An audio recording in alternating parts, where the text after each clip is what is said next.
Des points à l'ordre du jour au cours de la séance plénière de ce 30 novembre 2020 au Palais du Peuple. Il s'agit des 7 suppléants qui devaient remplacer le 7 députés frappés d'incompatibilité, entre autres les cas du décès ou bien tout en assumant d'autres fonctions contraires à leur mandat en tant qu'élus du peuple. Sous la présidence du deuxième vice-président de l'Assemblée nationale, après juste les rapports de la commission PAJ de la Chambre basse du Parlement.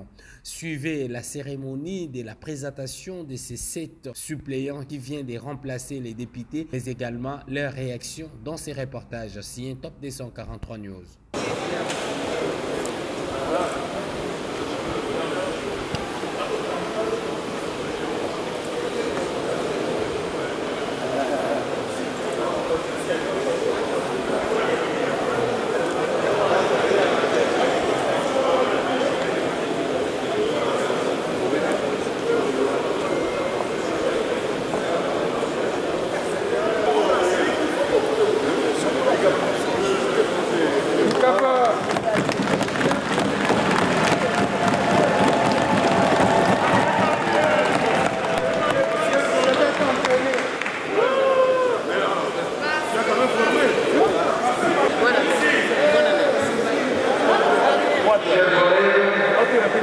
Après cette présentation, je demande aux 7 collègues d'aller occuper chacun un siège de son choix dans l'hémicycle en respectant les mesures du barrière. Le sentiment d'abord, c'est le sentiment de responsabilité. Vous voyez, surtout à ces moments vraiment très cruciaux que la politique de notre pays est vraiment n'est pas du tout stable.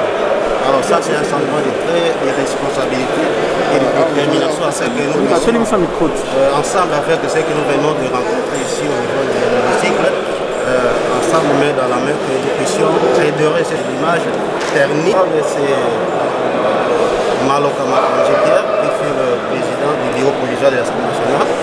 Alors, il a jugé bon, puisqu'il est vraiment confiné là-bas. Il se trouve être aux États-Unis, avec ces fléaux, je saurais venir actuellement au pays. Alors il faut que, vu les enjeux de l'air, il faut que vous succédez là-bas, afin que nous puissions travailler comme d'abord, vous connaissez très bien que moi, les objectifs de tout député sont déjà connus au niveau de la Constitution. Et nous allons seulement continuer avec en respectant le prescrit de ces constitutions. Présentement, premièrement, je remercie les deux puissants qui m'ont permis d'être validé. Et enfin, je rends hommage au fait honorable de Hakim Kabia Kalala, que son âme repose en paix. C'est sous le signe de continuité, car le fait honorable député, il a laissé le projet en cours que je dois confirmer, que je dois continuer pour enfin accomplir la tâche qu'il a laissée. Des redditions des comptes exercice 2019 que la commission ECOFIN de l'Assemblée nationale vient de présenter. Suivez quelques réactions des députés qui ont participé à cette séance plénière dans ces reportages.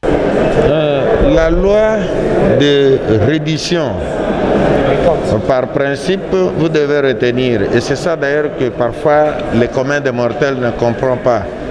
Cet exercice prévu par la loi consiste d'abord à ce que nous puissions certifier la gestion du gouvernement pour l'exercice passé.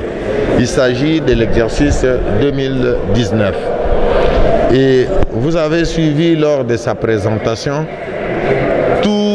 toute la mauvaise gestion qui a caractérisé cette reddition des comptes. Vous avez le dépassement, vous avez la non-exécution de certains projets et on a déploré beaucoup de choses. Mais étant donné que la République doit continuer de fonctionner, c'est tout à fait un aspect politique. Mais sur le plan technique, nous avons relevé de fautes de gestion graves. Et ces fautes de gestion doivent en principe entraîner des sanctions administratives avant les enquêtes. Parce que c'est une loi. Le budget demeure une loi. Et quand une loi est votée, elle doit être strictement exécutée conformément à ça, au prescrit de cette même loi. Il se fait que dans notre pays, la reddition des comptes est devenue une simple formalité. Dans les cas d'espèce, les enquêtes devaient être approfondies par les structures juridictionnelles de notre pays, c'est-à-dire ceux qui ont commis de fautes de gestion devaient répondre de leurs actes. Ceux qui n'ont pas pu être à la hauteur de la gestion qui leur a été confiée, on devait tout simplement le remercier et en appliquant les textes réglementaires, ce qui n'est pas le cas dans notre pays. C'est ce qui fait que les mêmes observations que nous avons connues en 2010, on les répète en 2015, elles reviennent en 2020. J'ose croire que cette fois-ci, avec la volonté politique exprimée par le chef de l'État, qui veut le changement, et le changement de l'homme alors, de l'homme tout court, de l'homme congolais. Nous espérons que, après cette reddition des comptes, je suis convaincu que celle de 2020 sera encore beaucoup plus catastrophique avec les effets de la Covid. Nous pensons que les uns et les autres tireront des leçons pour la suite afin que cette République puisse décoller. Vous voyez les effets, comment ils se manifestent d'un budget de 11 milliards à 6 milliards. Est-ce que sommes-nous respectueux de nous-mêmes? Sommes-nous respectueux du peuple congolais? Quand nous avons déjà démontré à la face du monde que nous sommes capables de mobiliser 11 milliards et que le lendemain on revienne sur 6 milliards, c'est qu'il y a anguille sous roche. Et donc, de cette manière-là, nous allons être très vigilants, mais pour le moment, le déficit est constaté et on prend acte, on va l'enregistrer pour que l'on puisse améliorer la gestion dans les prochains budgets. En principe, les sanctions doivent être d'application. Étant donné que le budget, c'est une loi, et une loi doit tout simplement être appliquée et elle doit être exécutée. Je vais vous donner un cas simple. Ailleurs, vous savez que les recettes que nous avons dans le budget, ce sont des assignations, ce sont des minima. C'est-à-dire, quand la DGDA vous dit, par exemple, je veux mobiliser 4 milliards, c'est-à-dire le minimum qu'il peut mobiliser est de 4 milliards. En d'autres termes, cela signifie qu'il peut mobiliser 4 milliards et plus. Il se fait que nos régies financières n'atteignent même pas ce qu'ils promettent au peuple congolais. Et en tout état de cause, on observe que les mêmes personnes qui n'ont pas atteint les assignations restent en poste sans être inquiétées pour revenir avec les mêmes erreurs pour le budget qui suit. C'est que dans ce pays, il y a un problème. Mais ceux qui n'ont pas répondu au desiderata, c'est-à-dire celui qui a promis qu'il serait capable de mobiliser 4 milliards et qui ne l'a pas fait, il a commis une faute, il doit être sanctionné, il doit se justifier, il doit rendre compte au peuple congolais. C'est ça qu'on appelle la redevabilité. Dire au peuple ce qui a marché de ce qui n'a pas marché. Il peut y avoir des circonstances atténuantes pour lesquelles on peut dire ce n'est pas par sa faute. Par exemple, la Covid, personne ne l'a prévu. Quand il y a un effet Covid qui a un impact négatif sur les recettes, en ce moment-là, on ne va pas se permettre de sanctionner parce que la Covid est impersonnelle. Oui, mais la reddition de comptes, comme vous le savez, c'est l'exigence qui est faite au gouvernement pour rendre compte, non, de la façon dont il a examiné et exécuté le budget que nous avions voté en 2019. C'est ce qui a été fait. Malheureusement, nous n'avons pas eu la déclaration de conformité de la Cour constitutionnelle qui devrait accompagner ce projet de loi. C'est pourquoi je suis intervenu pour dire que ça ne servait à rien qu'on puisse discuter sur le rapport de la commission. C'est sûr que ça aurait été un débat oiseux ou rien. Parce que la Cour de compte, qui est notre conseil technique, constitutionnellement, n'a pas terminé le travail.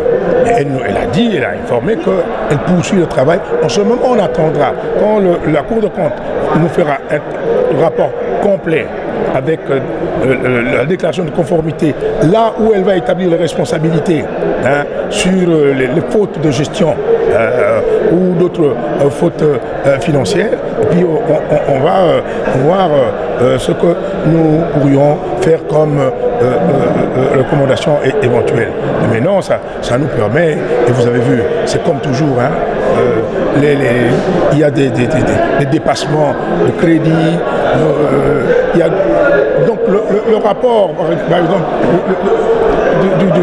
de la Cour de compte veut seulement dire qu'il y a des fautes de gestion à tout bout de champ.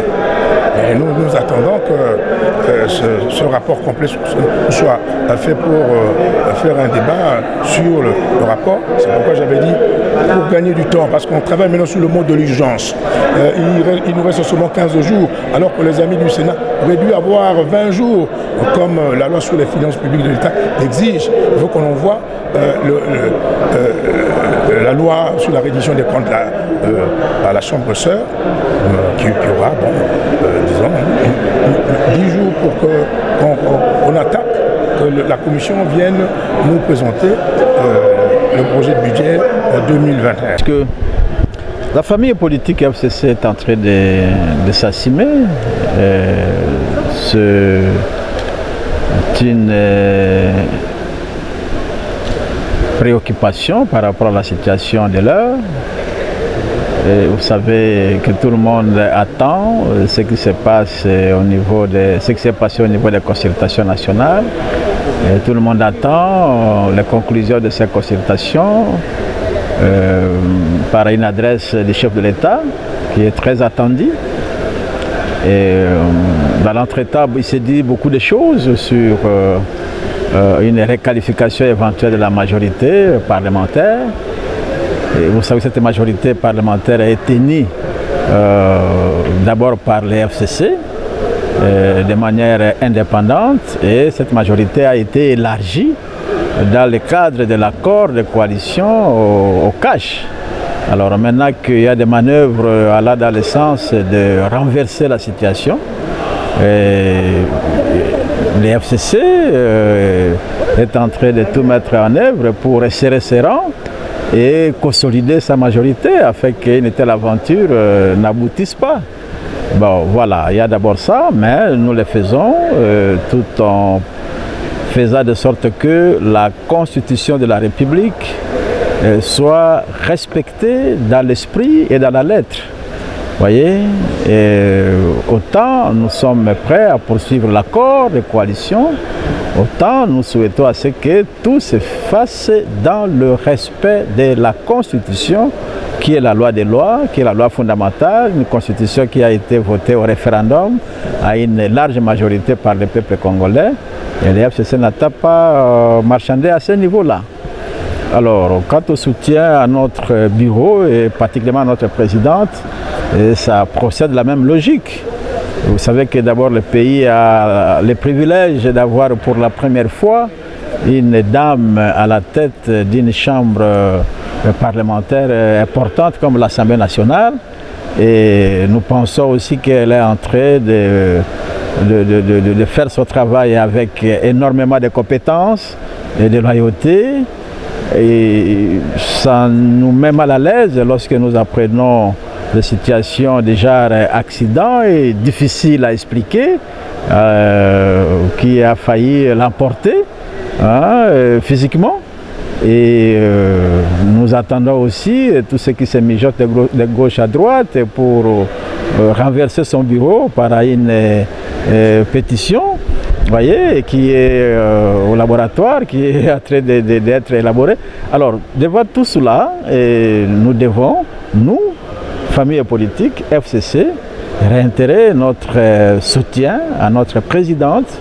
Et nous n'avons pas l'impression qu'elle nous a déçus. mais elle est plutôt en train de travailler dans un contexte particulièrement très difficile. Et avec tout ce qui lui est arrivé, elle a besoin d'un réconfort de sa famille politique. C'est ce qui justifie la lecture de la motion de tout à l'heure pour la soutenir. Pour vous informer de l'essentiel de l'actualité en République démocratique du Congo en temps réel, il vous suffit de vous abonner sur notre chaîne YouTube Entrepreneuriat TV grâce à votre magazine d'information générale Top 243 News pour recevoir toutes les notifications de cette nouvelle édition des informations du jour. Au nom de toute la rédaction, nous vous remercions.